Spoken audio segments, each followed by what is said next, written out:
Betul. Oke, assalamualaikum warahmatullahi wabarakatuh. Di sini saya dan kelompok saya ingin menyampaikan tentang K3. Apa itu K3? K3 yaitu keselamatan dan kesehatan kerja pada industri kerupuk tradisional. Safety first. Nah, ini untuk pembahasannya identifikasi bahaya, pengendalian resiko, dan lain-lain. Dasar hukum K3 di Indonesia itu ada 4 hukum di Indonesia. Yang pertama UU Undang-Undang Nomor 1 tahun 1970 tentang keselamatan kerja, mengatur kewajiban pengusaha dan pekerja dalam menjamin keselamatan di tempat kerja. Yang kedua, PP Nomor 50 tahun 2012 tentang SMK 3. Apa itu SMK 3? Sistem Manajemen K3. Wajib ditetapkan oleh perusahaan dengan kurang lebih 100 pekerja atau pekerjaan yang berisiko tinggi. Nah, untuk yang ketiga, Permenker Nomor 5 tahun 2018 tentang lingkungan kerja, standar faktor fisika, kimia, biologi, ergonomi, dan psikologi di lingkungan kerja. Yang keempat, Undang-Undang Nomor 13 tahun 2003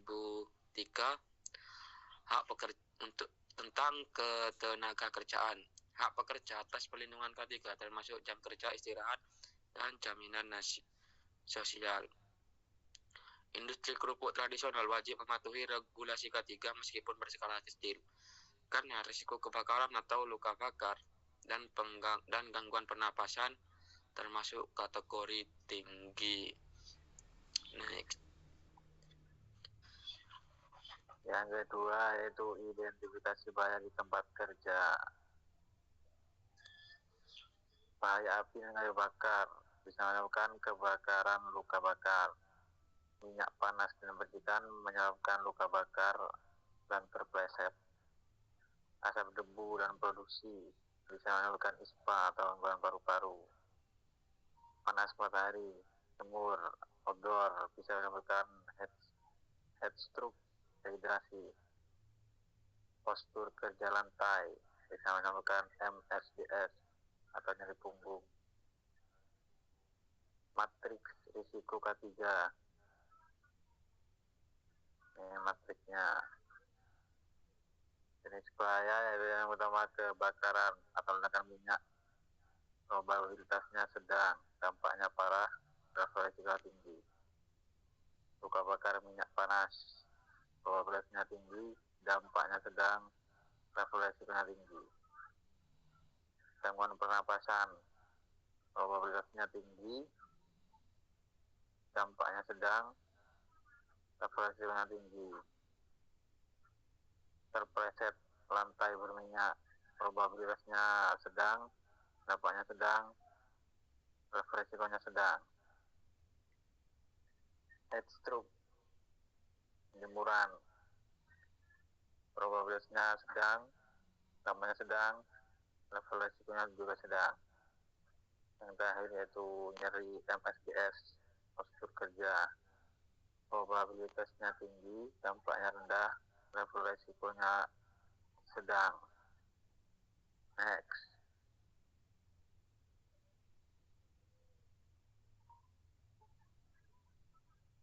Bahaya api dan panas, penggunaan kerupuk. Kayu bakar merupakan sumber api utama. Penggunaan minyak panas sampai 200 derajat Celcius.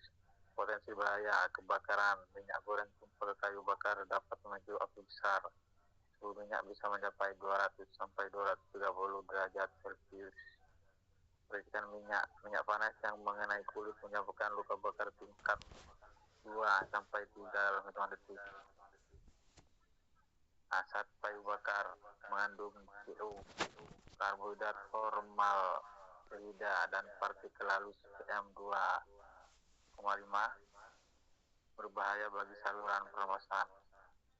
Tekanan napas area dapur mencapai 40 sampai 60 derajat Celcius berisiko menyebabkan heat stress dan dehidrasi pada pekerja. Pengendalian, pasang apar detektor area masak, gunakan sarung tangan tahan panas, jauhkan bahan mudah terbakar, dan ventilasi memadai. Next.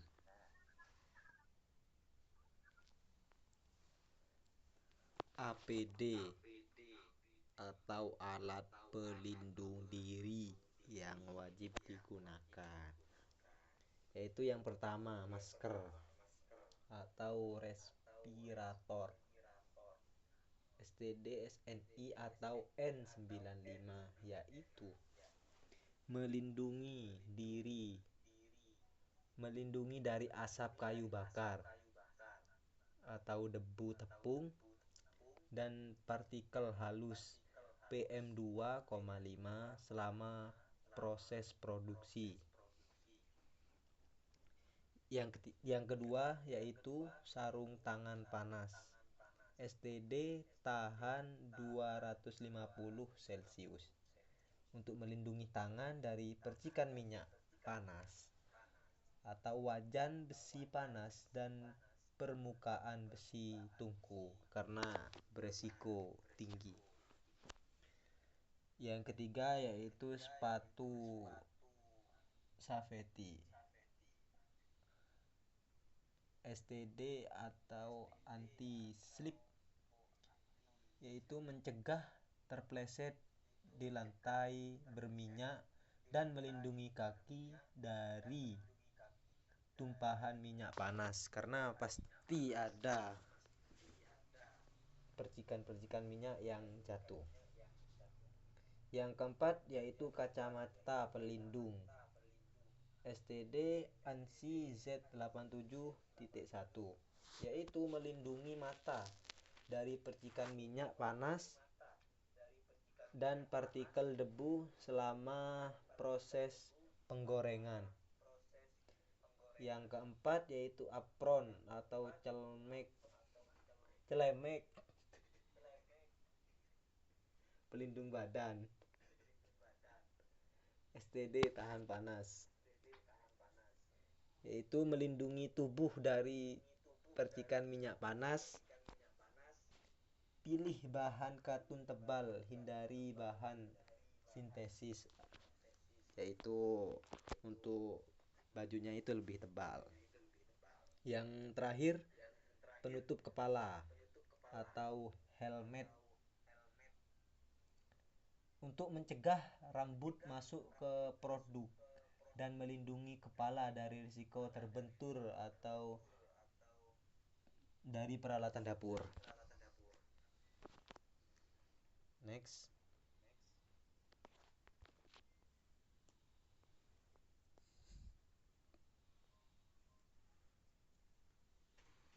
Lanjut, hierarki pengendalian risiko ketiga. Yang pertama yaitu eliminasi. Paling efektif yaitu hilangkan sumber bahaya sepenuhnya. Contoh, ganti kayu bakar dengan kompor gas LPG bertekanan rendah. Yang kedua yaitu substitusi atau sangat efektif. Ganti dengan yang lebih aman. Contoh, gunakan minyak goreng dengan titik asap lebih tinggi. Yang ketiga, rekayasa teknik efektif, yaitu modifikasi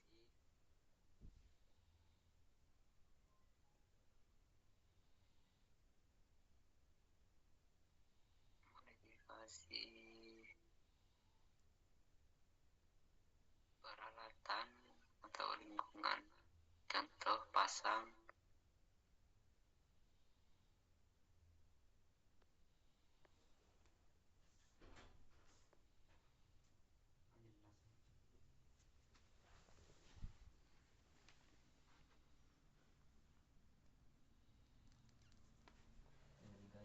yaitu rekayasa teknis, modifikasi peralatan atau lingkungan. Contoh, pasang access fan pelindung percikan minyak dan lantai anti slip. Yang keempat, pengendalian administratif, yaitu sedang prosedur SOP pelatihan, contoh SOP pengalihan kerja, briefing K3 harian.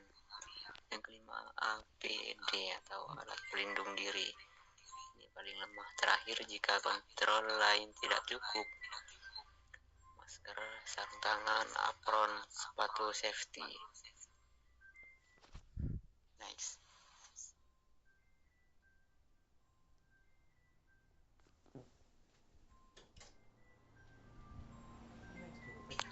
Next, Ismail, next. Nah, SOP keselamatan proses produksi kerupuk. SOP penggorengan aman. Pastikan APD lengkap sebelum memulai, yaitu sarung tangan, masker, apron. Yang kedua, periksa kondisi wajan dan tungku. Biar tahu kalau ada keretakan. Nah, isi minyak maksimal 2/3 kapasitas wajan. Nyalakan api dari kecil ke sedang secara bertahap. Jangan langsung ke api besar karena dapat mengosongkan kerupuk dan wajan. Yang kelima, jangan tinggalkan wajan tanpa pengawasan saat minyak panas karena dapat mengakibatkan kebakaran. Dan 6, jika terjadi kebakaran kecil, tutup wajan, jangan pakai air. Yang nomor 7, setelah selesai, matikan api, biarkan minyak dingin sebelum dipindah.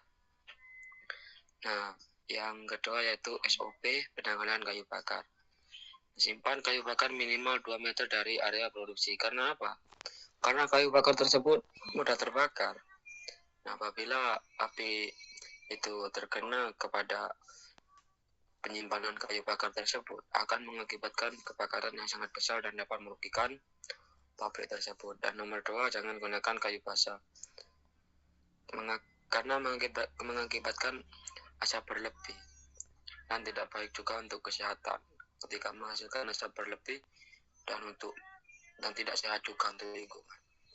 Dan yang ketiga, sediakan pasir tanah untuk memadamkan api darurat. Nah, yang keempat, pastikan apar tersedia dan terjangkau. Taruh kurang lebih 5 meter biar kalau ada apa-apa itu. Nah, yang kelima, periksa kondisi cerobong asap sebelum digunakan. Nomor 6, ventilasi harus terbuka saat proses pembakaran biar sisa-sisa asap yang tidak masuk ke cerobong asap itu bisa terbuang lewat ventilasi. Dan kalau tidak ada ventilasi itu panas soalnya dekat kompor. Yang ketujuh, tidak merokok di area bakar. Next, prosedur darurat pertama. Nah, jika ada kebakaran, yang paling pertama itu teriak kebakaran. Tolong, api, api. Yang nomor 2, ambil apar, arahkan ke dasar api. Yang ketiga, jika tidak terkendali, hubungi 113. Dan yang 4, jangan masuk kembali sebelum aman. Nah, yang kedua, terhirup asap, bawa korban ke udara segar segera. Karena apa? Karena asap itu dapat mengganggu saluran pernapasan. Yang kedua, longgarkan pakaian ketat. Yang ketiga, jika tidak sadar posisi, maka cepat-cepat melakukan pemulihan. Dan yang keempat, hubungi 119 jika sesak napas berat. Dan yang ketiga, luka bakar. Jauhkan dari sumber panas segera. Siram air mengalir 10-20 menit. Bukan air es ya, air biasa. Yang ketiga, tutup dengan kain bersih lembab. Yang keempat, segera bawa ke puskesmas atau rumah sakit terdekat agar cepat-cepat mendapatkan pertolongan. Nah, yang keempat, histrup, pindahkan dari tempat, pindahkan dan ke tempat sejuk, kompres leher, ketiak, dan selangkangan.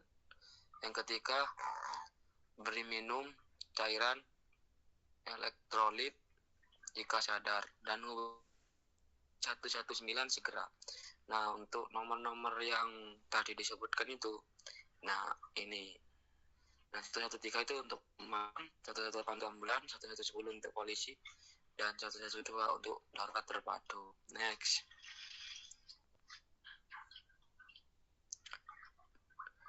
Nah, checklist infeksi K3 harian. Praproduksi. APD lengkap, masker, sarung tangan, apron, sepatu. Apar tersedia mudah dijangkau, tidak kadaluarsa. Karena apar kadaluarsa itu kadang-kadang dapat memperparah kebakaran. Yang ketiga itu verifikasi atau ventilasi atau ekaupan berfungsi dengan baik. Tidak ada kebocoran minyak atau tumpahan di lantai. Yang kedua, area penggorengan. Wajan tidak retak atau bersih dari kotoran terbakar. Yang kedua, tungku dan cerobong tidak tersumbat. Yang ketiga, minyak tidak melebihi 2-3 kapasitas wajan. Yang keempat, jarak aman dari bahan mudah terbakar. Yang ketiga yaitu pasca produksi. Api sudah dipadamkan sempurna, yang kedua minyak sisa disimpan di wadah tertutup, dan nomor 3 peralatan dan kan pada tempatnya. Yang keempat, area kerja bersih dari sisa produksi. Nah, ini skor infeksi hari ini waktu hasil observasi itu ya. Nah, ini bisa dilihat praproduksi 3/4, pengolahan 3/4, pasca produksi 3/4. Total dari keseluruhannya itu 9/12 atau 75%. Next.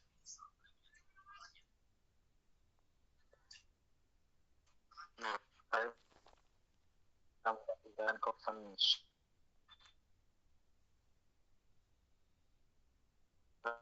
bikin mengapa PHK dan prosedur evakuasi setiap 6 bulan sekali untuk seluruh pekerja. Yang kedua, pelaporan insiden. Setiap kecelakaan atau hampir celaka wajib dilaporkan. Data dianalisis untuk mencegah kejadian serupa. Yang tiga, inspeksi rutin. Inspeksi K3 harian, checklist dan audit bulanan oleh supervisor.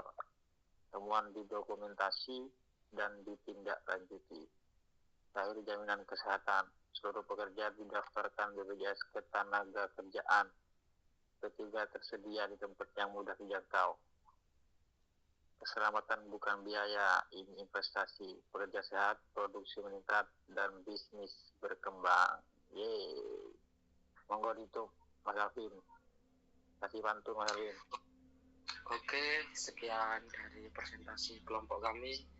Bila ada salah kata, tolong dimaafkan. Apabila ada kekurangan, tolong dilengkapi karena kita sama-sama belajar. Oke, wallahualam billahil taufiq. Wassalamualaikum warahmatullahi wabarakatuh. Waalaikumsalam warahmatullahi wabarakatuh.